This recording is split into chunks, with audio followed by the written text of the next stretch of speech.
लोटे बाबा किती झोपता. लोटे बाबा किती झोपता. 8 दिवसात 8 तास रात्री. 8 दिवसात 8 तास रात्री. लोटे बाबा काहीतरी खाताय. लोटे बाबा काहीतरी खाताय. 5 किलो दुधासोबत 10 किलो पुरी.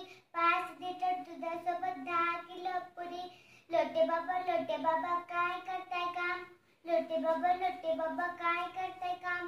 काम सध्या आटून फुटतं माझा घाम. काम सध्या आटून फुटतं माझा घाम. लोटे बाबा किती झोपता. लोटे बाबा किती झोपता. 8 दिवसात 8 तास रात्री. 8 दिवसात 8 तास रात्री. लोटे बाबा काहीतरी खाताय. लोटे बाबा काहीतरी खाताय. 5 लिटर दुधासोबत 10 किलो पुरी. 5 लिटर दुधासोबत 10 किलो पुरी. लोटे बाबा काय करताय काम. लोटे बाबा काय करताय